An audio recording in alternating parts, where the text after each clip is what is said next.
좌우에 있는 지체들과 함께 성도의 교제를 나누면서 서로 축복하고 격려하는 시간 갖겠습니다. 애교 하트 하시고 사랑합니다, 축복합니다, 4사람 이상 인사하겠습니다. 사랑합니다, 축복합니다, 사랑합니다, 축복합니다, 사랑합니다, 축복합니다, 사랑합니다, 축복합니다. 저하고 처음 예배를 같이 드리는 분들이 몇 분 계시네요. 자비를 구하는 기도 저희 교회에서는 이렇게 하고 있습니다. 주여 나를 불쌍히 여기소서. 이렇게 2번 고백하며 나아갑니다.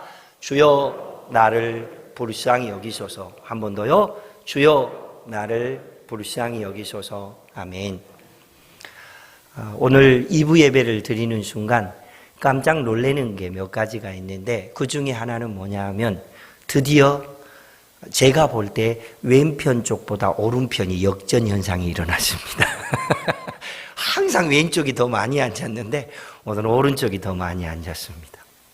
역전 현상이 일어났고, 두 번째 놀라운 사실 중에 하나는 가을 하늘이 너무 예쁘죠? 그래요.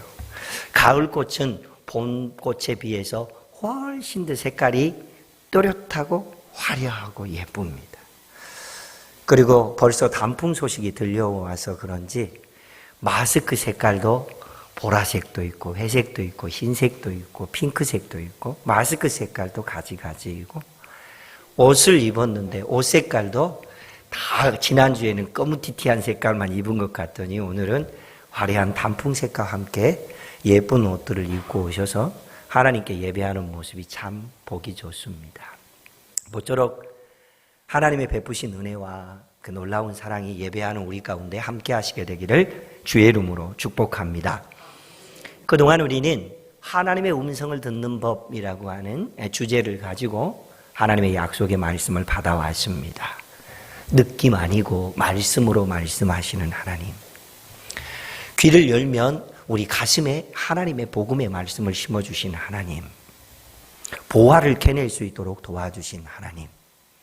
그리고 지난주에는 성령을 통하여서 우리에게 지시하시고 감동하시고 또 새로운 것들을 붙들 수 있도록 복 주시는 하나님.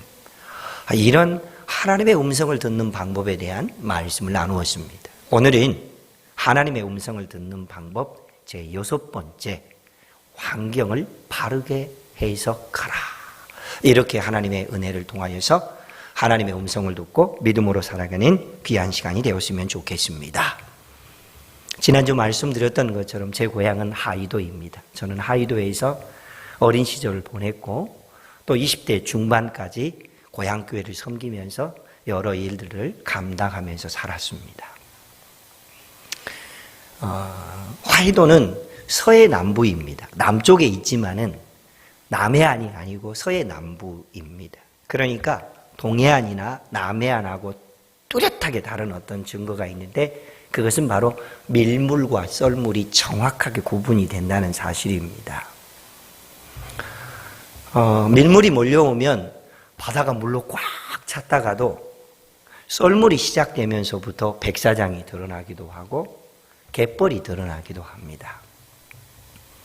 썰물이 되어서 갯벌이 드러나면 그곳에요 개들이 스물스물 기어다닙니다. 그리고 짱뚱어들이 뛰어다니기도 하고요. 조개들이 고개를 쏙 내밀었다가 사람이 들어가면 쏙 들어가기도 합니다. 그리고 종종 뻘 속에 숨어 있지만 낙지를 볼 때도 있고요. 돌틈이나 물 웅덩이가 있는 곳에는 돌개들이 숨어 있어서 그것 잡다가 손가락 깨물어서 아프고 막 그랬던 기억도 있습니다. 서해 남부 지역에서 살았던 어린 시절에 이런 풍경들은 우리의 그냥 일상이었습니다. 게다가 밀물이 들어올 때는 바닷물에 둥둥 떠있던 배들이 썰물이 되기 시작하면서부터 배들이 바로 떠있거나 바로 서 있지 못하고 다 이런 모습을 취합니다. 이렇게 섭니다. 그런데 그렇게 밀물이 들어왔다가 썰물로 빠지거나 갯벌이 드러나거나 여러 바다 생물들이 보이거나 또 배가 이렇게 기우뚱에 있는 모습을 보거나 그거는 그냥 우리의 일상이었지 그 안에 무슨 메시지가 있다거나 그것이 무슨 큰 도움이 된다거나 그런 생각을 한 번도 해본 적이 없습니다. 그런데 황량한 모래밭에 배 한 척이 있고, 그리고 뭐 노조차도 별로 대수롭지 않은 노가 있고, 돛대도 제대로 서 있지 못하는 그런 배가 있습니다. 이 장면을 누군가는 보고 엄청난 감동을 받았고, 또 그 그림을 보고 난 다음에 누군가는 새로운 비전을 만나고 꿈을 꾸었던 사람이 있습니다. 강철왕 카네기로 우리에게 익숙한 사람, 카네기라고 하는 사람은 젊은 시절에 외판원, 세일즈맨이었습니다. 여러 물건들을 팔기 위해서 가가호를 방문하면서 좋은 물건을 소개하고 이렇게 팔았던 그런 분이셨죠. 어느 날도 외판원으로서 한 집을 방문했는데 고단한 저택에 살고 있었던 한 도인의 집에 들어갔습니다. 현관문을 열고 들어가는 순간 압도되어지는 어떤 한 점의 그림을 보고 엄청난 감동을 받기 시작합니다.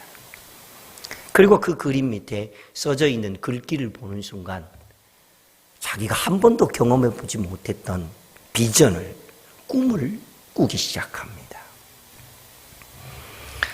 그곳에 적혀 있는 영어의 글귀는 이렇게 써져 있습니다. The high tide will come. On that day I will go out to the sea. 뭔 말인지 잘 모르시죠? 그래서 그 밑에 우리말로 이렇게 해석을 해놓았습니다. 보시죠. 다 같이 읽습니다. 시작. 반드시 밀물이 밀려오리라. 그날 나는 바다로 나아가리라. 여러분, 동두천에 살면서 이 글을 어디서 봤는지 혹시 기억나십니까? 네, 원토공원 바로 옆에 있는 공장 입구에 현수막에 이 글이 써져 있었습니다. 그리고 작년 연말까지 붙어 있더니 올해는 다른 글귀로 바뀌었더군요. 누구나 보는 바다.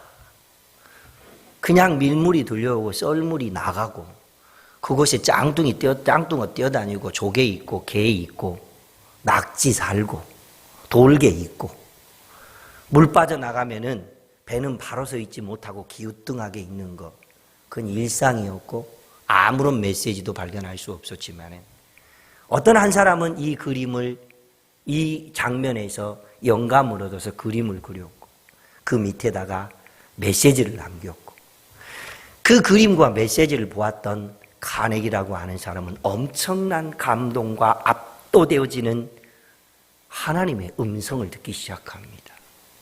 성경 말씀에 있는 말씀이 아닙니다. 그럼에도 그는 하나님의 음성을 듣습니다. 그리고 그 과정에서 하나님의 가능성이 무엇인지 보화를 캐냅니다. 나를 통해서 이루기를 원하는 하나님의 가능성이 무엇인지를 만나게 됩니다. 그리고 위대한 사람으로 쓰임받고 하나님의 뜻을 이루어내리는, 지난주 말씀 속에서 나누었던 것처럼 셀프 리더십을 발휘하는 멋진 사람이 되었습니다. 왜요? 환경을 바르게 해석할 줄 알았으니까. 할렐루야. 이렇게 좋은 말이 있는데 그러면 정작 나는 환경을 어떻게 해석해야죠? 방법을 안 알려주면 목사가 보고 이렇게 말할 거 아닙니까? 그래서 어쩌라고요? 제가 여러분들에게 환경을 바르게 해석하여서 카네기뿐만 아니라 우리도 비전을 만나고 우리도 꿈을 꾸고 우리도 하나님의 가능성 안에서 살고 삶의 보화를 캐내어 멋진 인생으로 살아갈 수 있는 영적인 비밀을 찾고 도전해보는 귀한 시간 되시기를 축복합니다. 하나님께서 우리에게 말씀하시는 방법 참 많이 있지요. 그러나 성경학자들이 성경에 기록되어 있는, 신구약 성경에 기록되어 있는 내용에 준하여서 우리가 하나님의 음성을 듣는 방법을 5가지 정도로 정리했습니다. 첫 번째로는 하나님이 직접 계시하시는 겁니다. 아브라함아 하고 부르는 것처럼 하나님이 직접 계시하는 거죠. 두 번째로는 꿈을 통해서 말씀하십니다. 그렇죠. 야곱도 꿈을 꾸었습니다. 요셉도 꿈을 꾸었습니다. 다니엘도 꿈을 꾸었습니다. 엘리사벳도 꿈을 꾸었고 마리아도 꿈을 꾸었고 예수님의 육신의 아버지 요셉도 꿈을 꾸었습니다. 다 꿈을 꾸고 있습니다. 세 번째로는 하나님께서 말씀하신 내용을 문자로 기록하게 하셔서 하나님의 음성을 듣습니다. 그 대표적인 게 십계명의 말씀이죠. 그리고 또한 구약 성경의 신명기, 이 신명기 역시 하나님께서 모세를 통하여 말씀하게 하신 설교를 글로 다 기록해서 그 말씀의 내용을 이스라엘 백성들이 문자로 읽게 되는 것입니다. 이것 또한 하나님께서 기록하게 하신 말씀으로 우리에게 응답하시는 방법입니다. 그리고 네 번째로는 메신저들을 세우셔서 하나님께서 말씀하십니다. 선지자, 그리고 사도, 이런 믿음의 사람을 세우셔서 하나님께서 이스라엘 백성들과 성경을 읽는 독자들에게 말씀하셨습니다. 그리고 마지막 다섯 번째로 하나님은 환경을 통하여서 말씀하십니다. 이게 성경에 담겨 있는 하나님께서 우리에게 말씀하시는 방법 5가지입니다.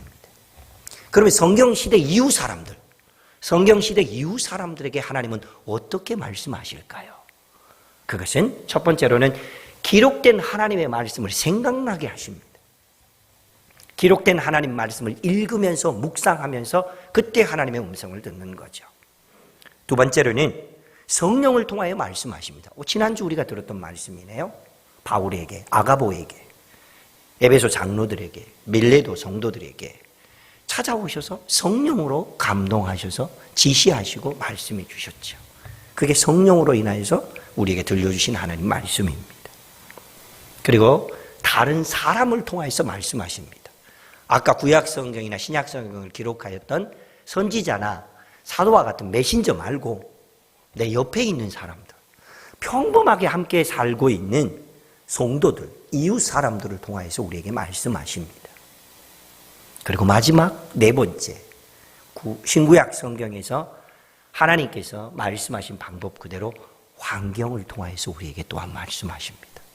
성경시대 사람들도 환경을 통해서, 성경시대 이후를 살고 있는 우리에게도 하나님은 환경을 통해서 말씀하십니다. 그런데 환경을 통하여 말씀하시는 하나님의 음성을 들으려고 하는 마음이 없으면 우리의 삶은 어떠하죠? 힘든 일만 보이고 어려운 일만 보이고 삶의 장벽이 되는 환경들만 보이고 그러다 보니까 늘 불평하고 왜 나에게는 이런지 모르겠다라고 원망하고 부모는 왜 이렇게 나를 못나게 낳냐고 그렇게 말하고 이게 환경을 해석하지 못하는 환경을 하나님의 방법대로 바르게 해석하지 못하는 사람들을 통하여 나타나는 삶의 모습입니다. 옆 사람 보지 마시고 꼭 누구 들으라고 한 얘기 같다. 옆 사람 보지 마세요. 그래, 우리 자신의 모습이에요. 우리 자신의 자화상이 그렇습니다. 그렇다면 환경을 바르게 해석하라는 말씀을 통하여 우리가 어떻게 하나님의 음성을 들을 수 있을까요? 창세기 30장과 31장, 그 본문의 대략적인 줄거리는 이런 내용입니다. 브엘세바라고 하는 이스라엘의 동네에서 아버지 이삭과 어머니 리브가 그리고 쌍둥이 형 에서와 함께 알콩달콩 살고 있었던 야곱. 그런데 현실적인 사람 에서는 팥죽 한 그릇에 쉽게 장자권을 넘길 수밖에 없는 그런 연약한 사람이었습니다. 드디어 이삭이 별미를 준비해 오면 내가 축복하겠다라고 하는 소식을 듣고 난 다음에 별미를 준비하는 과정 속에 야곱이 어머니 리브가와 함께 미리 준비한 별미를 가지고 가서 장자권의 축복을 이삭이 축복하는 그 축복권을 야곱이 먼저 받아버립니다. 나중에 사냥을 해서 짐승을 잡아와서 요리해 온 에서가 이 사실을 알고 난 다음에 흔히 하는 말로 뚜껑이 열렸습니다. 그리고는 죽이겠다라고 팔을 걷어붙이고 사냥 실력하는 솜씨를 발휘하려고 하니까 야곱이 어머니의 지시를 받아서 밧단 아람이라고 하는 리브가의 친정집이자 그리고 그곳에 라반이라고 하는 외삼촌이 있는 곳으로 피신을 하게 됩니다. 그리고 밧단 아람이라고 하는 곳에서 세월을 보내는데 자그마치 20년간이라고 하는 세월을 그곳에서 보내게 됩니다. 처음 7년은 첫째 아내를 얻기 위해서. 그리고 두 번째 7년은 둘째 아내를 얻기 위해서. 그래서 레아와 라헬, 라헬과 레아라고 하는 두 아내를 맞이하게 됩니다. 14년이 지나면서 두 아내를 맞이했는데 고향 땅이 그리운 거예요. 꿈에 본 내 고향이. 그 다음 가사가 뭐죠? 마냥 그리워. 꿈에 본 내 고향이 그리워서 고향 땅을 가고 싶은 거예요. 그래서 장인이자 외삼촌이 라반을 찾아가서 나 고향 땅 가고 싶습니다. 내가 이곳에 와서 지내면서 결혼은 했지만 아직 가정도 세우지 못했고 가정을 일으키지도 못했던 연약한 모습인데 내 집은 언제쯤이나 세울 수 있겠습니까? 그러니 장인어른 나 내 집 갈 수 있도록 도와주시고 그렇게 허락해 주십시오. 그랬더니 라반이 잘 가. 그럴 줄 알았는데 그냥 그대로 있어 그렇게 말했습니다. 뭔 얘기죠? 잔소리 말고 일이나 해 그거예요. 고향 땅이 그리웠고 브엘세바로 가고 싶어하는 마음을 가지고 있었던 것, 이것은 야곱의 때입니다. 야곱이 생각하고 있는 조급한 마음이었고 야곱이 생각하고 있는 고향 땅을 가고 싶은 때였습니다. 이것을 라틴어와 헬라어로서는 크로노스 타임이다 그렇게 말합니다. 아침이 되었으니 해가 뜨고 한낮이 되었으니 해가 중천에 뜨고 저녁이 되었으니 저녁 노을이 지고 하루가 지나가고 그러면서 고향에 대한 그리움이 싹트고 가고 싶다, 가야겠다 마음을 가진 것은 이것은 보통의 사람이 시간 개념 속에 가지고 있는 크로노스라고 하는 타임입니다. 그래서 어쩔 수 없이 다시 14년 이후에 또 머물게 됩니다. 그 머무는 기간이 자그마치 6년이 되었는데 이 6년 기간 안에 또 무슨 일이 있게 되죠? 라헬과 레아의 두 여인의 시기와 질투심으로 인하여서 그들의 몸종이었던 비라와 실바라고 하는 여인까지 또 아내로 맞이하게 돼서 아내가 4명이 됩니다. 그리고 이 4명의 아내를 통하여서 11명의 아들을 낳게, 아직 베냐민이 태어나지 않았죠. 11명의 아들을 얻게 되고 1명의 딸 디나를 얻게 되어서 11남 1녀 이렇게 해서 12명의 아내를 얻게 됩니다. 그리고 본문 30장 마지막 43절에 의하면 내용이 이렇게 기록되어 있습니다. 이에 그 사람이 매우 번창하여 양떼와 노비와 낙타와 나귀가 많아졌더라. 뭔 얘기죠? 부자 되었어요. 부자가 되었다는 얘기예요. 6년 동안 12명의 자녀를 낳게 되고 4명의 아내가 있게 되고 그리고 양과 낙타와 많은 가축을 거느릴 수 있는 부자가 되었다고 하는 사실입니다. 성경이 만약에 이렇게 해서 끝나버렸다면 재미없죠. 그런데 이 상황을 지켜보고 있었던 라반의 아들들, 야곱에게는 사촌들이자 동시에 처남인 라반의 아들들이 이 상황을 다 지켜보았습니다. 그리고 아버지 라반에게 찾아가서 있었던 일들을 다 이야기합니다. 여차여차해서 이케 하고 저케 해서 야곱이 굉장히 부자가 되었는데 그 부자가 되는 과정 속에 아버지의 모든 재산을 빼앗았고 그래서 아버지의 것으로 인하여서 그가 부자가 되고 말았습니다. 라고 하는 이야기를 하게 됩니다. 근데 그 말을 할 때 기분 좋게 말했겠죠. 아버지 있잖아요. 세상에 야곱이요 엄청나게 부자가 됐어요. 너무너무 축복할 일입니다. 그랬겠죠? 아니요. 성경을 자세히 읽어보면 그때 당시에 이 라반의 아들들의 마음속에는 야곱을 향한 시기심이 가득 차 있었습니다. 그리고 그 소식을 들었던 라반이 이전에는 너는 내 피부치다, 내 누이의 아들이다라고 굉장히 사랑스럽게 대해주었던 그런 모습이 있었지만은 이제는 오히려 안색이 변하고 야곱을 상대로 해서 이전에 대하는 것과 달리 마음이 심히 불편하게 하였으며 미워하기까지 했다는 내용이 성경에 기록되어 있습니다. 함께 지내고 있는 처남들이자 사촌들은 나를 시기합니다. 나를 피부치로 여겨주었던 외삼촌이자 그리고 장인은 나를 향하여 미워하는 마음을 가지고 있고 이전에 나를 대하는 것과는 전혀 다르게 안색이 달라져 있습니다. 이런 모습이 성경에 기록되어 있는 내용입니다. 그러면 이 본문 안에서 이 상황, 이 환경을 통하여서 우리는 이 상황을 어떻게 해석해야 됩니까? 야곱은 또한 이 상황을 어떻게 해석했습니까? 그러므로 오늘 우리는 환경을 해석하는 바른 방법을 통하여서 하나님의 음성을 듣는 영적 도전을 통하여 주님 안에 살아가는 귀한 시간 되시기를 주의 이름으로 축복합니다. 하나님께서 야곱과 성경을 읽는 독자인 우리와 오늘 주일 2부 예배를 드리고 있는 아는교회 성도들에게 주님께서 전하고 있는 영적인 메시지 첫 번째는 바로 이것입니다. 다 같이 읽습니다. 시작. 환경이 변하는 것은 하나님의 때입니다. 아까 말씀드렸죠? 고향이 그리워서 두 아내 데리고 가정을 세우기 위해 밧단아람을 떠나서 브엘세바로 가고 싶어하는 마음을 가지고 있는 건 누구 때? 야곱의 때라니까요. 야곱이 급한 거예요. 야곱이 빨리 가고 싶은 거예요. 그것은 크로노스입니다. 그런데 이제 하나님께서 환경을 바꾸셔서 하나님의 때를 만들어 가십니다. 여기에서 말하는 때, 이 타임, 이 시간은요, 라틴어로, 헬라어로 카이로스라고 말합니다. 하나님의 때인 거예요.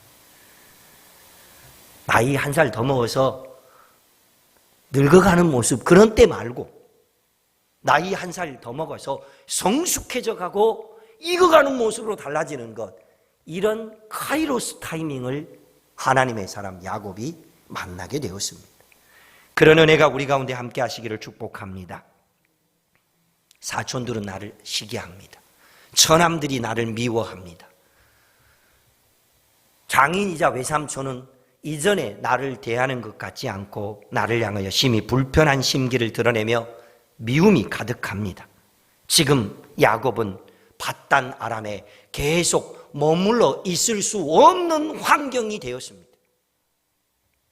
하나님의 때를 알았고 카이로스가 무엇인지 발견하게 됩니다. 하나님께서 환경을 바꾸셨습니다. 하나님께서 환경을 달라지게 하셨습니다.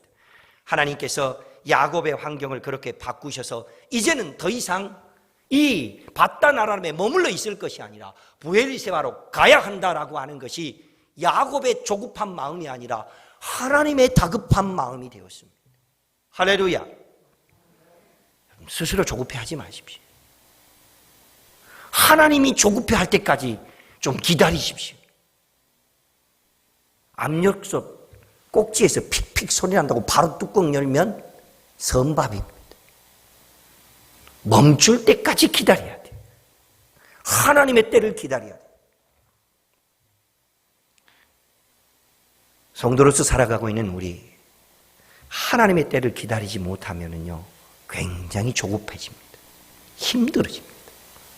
그런데 하나님의 사람 야곱은 하나님의 때를, 하나님의 환경을 바꾸시고 하나님이 환경을 새롭게 하시는 것을 느꼈습니다. 그렇게 기다리고 하나님의 때를 붙들었던 야곱을 향하여 다급하셨던 주님께서 찾아오셔서 오늘 본문 3절 이렇게 말씀하십니다. 함께 읽습니다. 시작. 내 조상의 땅, 내 족속에게로 돌아가라. 어떻게 해주신다고요? 내가 너와 함께 하리라. 할렐루야. 이것이 그냥 들은 말일까요? 아니에요.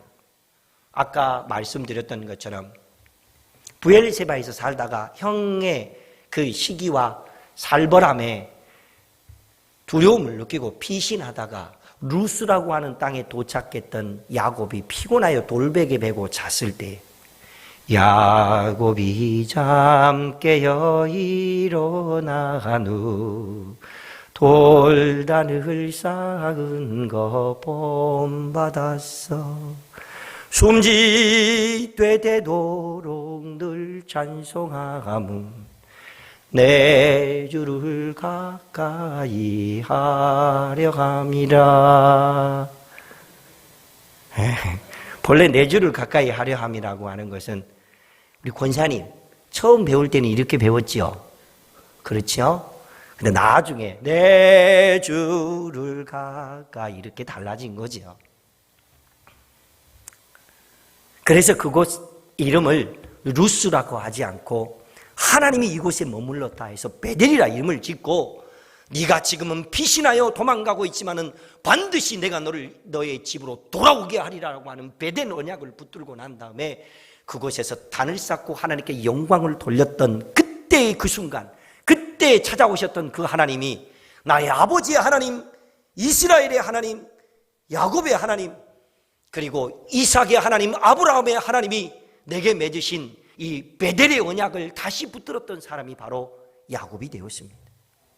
그리고 난 다음에 두 아내 라헬과 레아를 부르고 난 다음에 그가 이렇게 말합니다. 5절 말씀 다 같이 읽습니다. 시작. 내가 그대들의 아버지의 안색을 본즉 내게 대하여 전과 같지 아니하도다. 그리고 중요한 말씀 진짜로 또박또박 읽으시기 바랍니다. 시작. 그러할지라도 내 아버지의 하나님은 나와 함께 계셨느니라. 해줄 것이다 아니고 하셨느니라 라고 하는 완료형으로 말하고 있지 않습니까? 근데 여러분에게 제가 이런 질문을 한번 드리고 싶습니다. 그러할지라도 언제 이 말 많이 쓰고 사세요? 삶에 문제가 있고 고난이 찾아오고 인생의 장벽에 부딪히고 계획한 일들이 내 뜻대로 안 될지라도 나는 야곱과 함께 하셨으며 아브라함과 이삭의 하나님이 되시던 그 하나님과 함께 하리라. 나는 그럴지라도 믿음을 지키리라. 그럴 때 이 말을 많이 쓰시죠? 어째 대답이 없으세요? 웃지만 말고 말씀을 해보시라니까요. 그럴 때 이 말을 많이 쓰시죠? 아니면 교회에서 비전을 제시하고 담임 목사가 이렇게 한번 해보자고 말하고 구역장들과 교회 리더들이 힘을 모아서 이 일을 한번 해보자라고 말할 때 그럴지라도 나는 관심 없거든? 이럴 때 이 말을 쓰시나요? 옆 사람 보지 말고, 옆 사람 보면은 민망하니까 옆 사람 보지 말고, 여러분 스스로 언제 나는 그럴지라도 라고 하는 말을 쓰고 살고 있었는지 돌아보시기 바랍니다. 제발 부탁인데 고난, 시련, 삶의 장벽, 불투명한 미래 앞에서 막막해질 때 그럴지라도 믿음의 조상들과 함께 하셨던 하나님, 그 하나님이 내 편이십니다. 그렇게 믿음으로 붙들고 살아갈 수 있기를 축복합니다. 그래서 성경에 기록되어 있는 야곱이 하나님을 고백하고 있는 내용에서는요, 반드시 그 안에 이런 내용이 기록되어 있습니다. 내 아버지 이삭의 하나님, 내 아버지와 그리고 내 할아버지인 아브라함과 이삭의 하나님, 그리고 자기의 삶 속에 중요한 삶의 기점이 될 때마다 함께 찾아오시면서 늘 힘을 주었던 베델의 하나님이라고 그렇게 고백하고 있습니다. 바라기는 저와 여러분들이 이런 하나님을 만나고 이런 하나님을 통하여서 환경 속에서 놀라운 일을 행하시는 카이로스의 타이밍을 만들어내시는 하나님과 동행할 수 있기를 주의 이름으로 축복합니다. 두 번째, 한번 읽어볼까요? 두 번째, 함께 읽습니다. 시작. 환경은 하나님의 관점으로 해석해야 한다. 우리는 어떻게 해석하지요? 내 관점으로. 믿음의 사람들은 하나님의 관점으로 환경을 해석합니다. 우리는 내 관점으로 해석합니다. 그러니까 유행어처럼 느낌 아니까 자기 느낌으로 모든 것을 해석합니다. 앞서 말씀드렸던 것처럼 하나님의 음성을 듣는 것은 느낌 아니고 하나님 말씀. 그런데 우리는 왜 자꾸 느낌으로 모든 것을, 내 감정으로 모든 것을 해석하려고 합니까? 야곱이 하나님 앞에서 보인 처신은 우리가 상상할 수 없는 영적 도전을 주고 있습니다. 그는 외삼촌 집에서 20년 동안을 처가살이를 했습니다. 간신히 재산을 모으고 집을 세워서 가장의 역할을 감당하게 되었습니다. 그 모습을 지켜보고 있던 처남들은 시기합니다. 그 모습을 알고 있었던 라반은 나를 미워합니다. 우리 같으면 어떻게 하죠? 아이고, 처남들 그러지 마. 아이고, 장인어른 그러지 마세요. 다 하나님이 복 주셔서 하신 일인데 굳이 그렇게까지 하실 필요 없잖아요. 그렇게 하시죠? 어째 반응이 그러십니까? 처남들을 찾아가서 팔을 걷어붙이고, 처남, 어째 그러해? 한번 들이붙여야죠. 연로하신 장인어른 찾아가서, 장인어른, 너무한 거 아닙니까?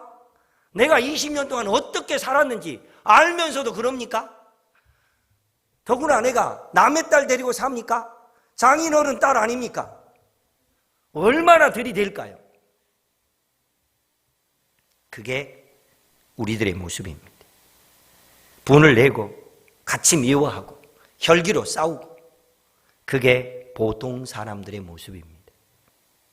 그렇게 문제를 대하고 그렇게 환경을 대하는 것이 어쩌면 우리들의 모습입니다. 절대로 옆 사람 보지 마세요. 이럴 때는 그게 우리들의 모습이에요. 우리들의 자화상이에요. 그런데 야곱은 환경을 감정으로 대하거나 느낌으로 대하지 않았습니다. 환경을 베델의 언약으로 말씀하시는 하나님의 관점으로 보기 시작합니다. 할렐루야. 하나님께서 야곱을 고향 땅 브엘세바로 가게 하시려고 환경을 바꾸셔서 하나님의 뜻을 알려주셨고 갈 수 있도록 준비시켜 주셨음을 보게 됩니다. 그리고 거기서 다시 꿈을 꿉니다. 거기서 다시 비전을 만납니다. 그리고 하나님의 일들을 이루어가기 위해서 결심합니다. 이게 믿음의 사람 야곱이 환경을 해석하고 바르게 이해하는 삶의 모습입니다. 그런데 성경에 이렇게 환경을 바르게 이해하지 못했던 대표적인 사람이 있습니다. 요나라고 하는 선지자입니다. 40일이 있으면 니느웨 땅이 멸망당하리라고 외치고 난 다음에 40일이 되면 어떤 일이 벌어질까 하고 니느웨 조성이 보이는 언덕배기에다가 초막을 지어놓고 이렇게 보고 있습니다. 그런데 그 도성에 있는 사람들이 왕으로부터 모든 신하와 짐승에 이르기까지 금식하며 회개할 때 하나님께서 그 도성에 심판 대신 하나님의 은혜와 복을 내리기 시작합니다. 그곳에 서 있을 때 성경학자들이 하면 요나는 대머리였다고 합니다. 너무 볕이 뜨거워서 힘들어하고 있으니까 그 초막 위에다가 박넝쿨을 올려서 시원한 그늘을 만들어줬으니까 와 좋다 그러고 있는데 밤사이에 벌레들이 박넝쿨을 갉아먹었습니다. 어떻게 해요? 이렇게 다 갉아먹어버렸습니다. 제가 초등학교 3학년 때 처음 친구네 집에 놀러를 갔는데 그때 친구의 집에서요 양잠을 하고 있었습니다. 양잠, 뽕을 쳐서 누에를 쳐서 양잠을 하는 집이었습니다. 5월달에 오디 따먹는 재미가 얼마나 맛있는지 모르죠. 그래서 친구와 함께 오디 따먹으려고 친구네 집에 갔습니다. 한참 따먹고 친구와 함께 재밌게 놀고 있는데 이렇게 창고 비슷하게 생긴 움막집이 있는 곳에 갔더니 갑자기 어디서 무슨 소리가 들리는 거예요. 이게 물소리도 아닌 것이 바람 소리도 아닌 것이 이 소리가 들리는 거예요. 이게 뭔 소리냐고 그랬더니 들어봐봐. 그래서 문을 열고 딱 들어가는 순간 뜨악! 제 손가락보다 더 굵은 허연 누에들이 뽕잎을 갉아먹는 소리가 막 제가 그때 이후로요, 물론 그 전에도 못 먹어봤지만은 그때 이후로 지금까지 한 번도 못 먹어본 음식이 있습니다. 저는 지금도 번데기를 못 먹습니다. 번데기를 보는 순간 막 꿈틀꿈틀한 하얀 누에들이 지금도 막 머릿속에서 막 삭삭삭삭삭삭삭 이게 느껴져요. 그래서 지금까지 제가 번데기를 한 번도 못 먹어봤습니다. 번데기 먹으면 맛있죠? 맛있다고 그러더라고요. 근데 저는 못 먹어봤습니다. 그런데 그 벌레들이 박넝쿨을 다 갉아먹어버렸어요. 그랬더니 요나가 너무 화가 났습니다. 이번에도 뚜껑이 열렸네요. 그러면서 막 화를 내고 하나님 어쩌면 이럴 수가 있냐고 하나님 앞에 들이댄 거예요, 이번에는. 그랬더니 하나님께서 요나서 4장 10절로 11절 이렇게 말씀하셨습니다.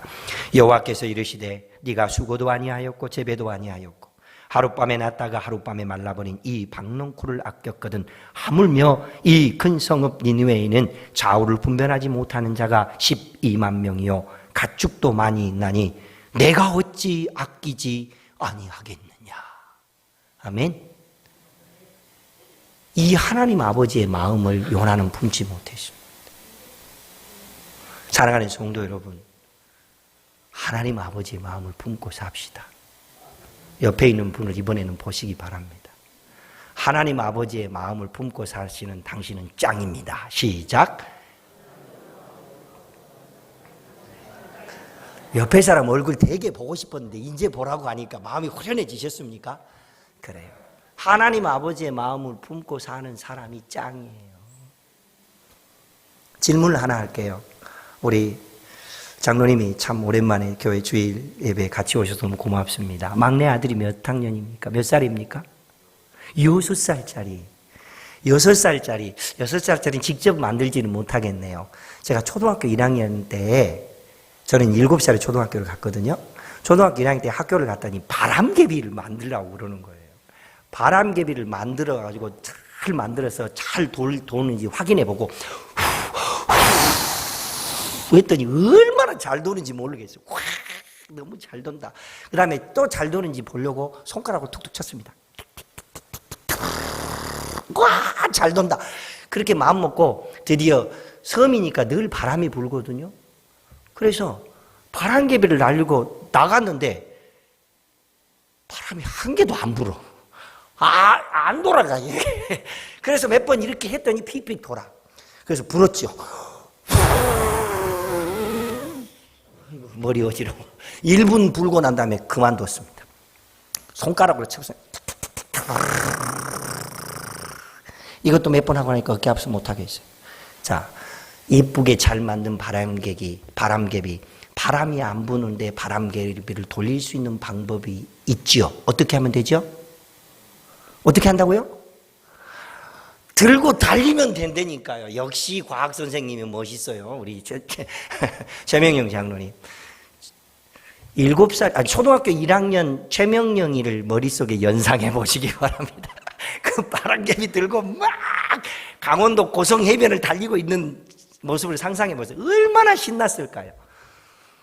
장로님은 강원도 고성에서 달리고 나는 전라남도 신안군 하이면에서 달리고 얼마나 신났을까요? 초등학교 1학년짜리도 환경을 보면서 환경이 여의치 않으면 그것을 풀어내는 방법을 알고 바람개비를 돌릴 수 있는 방법은 들고 달리면 된다고 아는데 삶의 문제 속에 내 뜻대로 안 되면 왜 원망하십니까? 삶의 환경이 내 의지대로 안 되면 왜 부모를 원망하고 하나님을 원망하고 사십니까? 바람이 불지 않으면 바람개비 돌릴 수 있는 방법은 들고 뛰는 것인 걸 누구나 알고 있는데 환경이, 상황이 내 마음에 여의치 않으면 어떻게 하시렵니까? 믿음의 사람 야곱처럼 바단 아람에 더 이상 머무를 수 없게 만드시는 하나님의 그 음성, 다급해 하시는 하나님의 그 카이로스를 경험하고 난 다음에 그는 하나님의 뜻을 이루어드리기 위해서 가겠다 결정하고 결단합니다. 우리가 환경을 해석하는 바른 방법 이렇게 하시면 됩니다. 함께 읽습니다. 시작. 환경을 통해 하나님이 더 중요하게 여기시는 것, 가치 있게 여기시는 것이 무엇인지를 찾자. 하나님이 더 중요하게 여기시는 것, 하나님이 더 가치 있게 여기시는 것을 찾아야 합니다. 그것을 바울 사도는 선이다 그렇게 말했습니다. 로마서 16장 19절 선한데 지혜롭고 악한데 미련하여라. 이게 환경을 해석하는 방법이에요. 어떻게 살아오셨습니까? 선한데 미련하고 악한데 발빠르게 사셨습니까? 그것으로는 하나님의 뜻을 이룰 수도 없고 하나님의 음성을 들을 수도 없고 환경을 바르게 해석하는 방법도 아닙니다. 하나님께서 우리에게 환경을 바르게 해석하는 방법, 하나님이 더 중요하게 여기시는 것, 하나님이 더 가치 있게 여기시는 것을 선택하고 그것을 품는 것, 그것을 보고 우리는 이렇게 말합니다. 하나님 아버지의 마음을 품는 사람. 아멘. 우리 모두 하나님 아버지의 마음을 품을 뿐만 아니라 그 하나님 아버지의 마음을 시원하게 해드릴 수 있는 하나님의 사람들 되시기를 주의 이름으로 축복합니다. 주신 약속의 말씀을 붙들고 함께 기도하겠습니다. 기도 제목 함께 있습니다. 환경을 통해 일하시는 하나님을 알고 하나님 마음을 시원하게 해드리는 성도가 되게 하옵소서. 나도, 우리 교회도, 우리 가족과 자녀들도 이렇게 살 수 있는 복을 허락하여 주십시오. 함께 주님 앞에 2분 정도 기도하는 시간 갖겠습니다. 기도하겠습니다.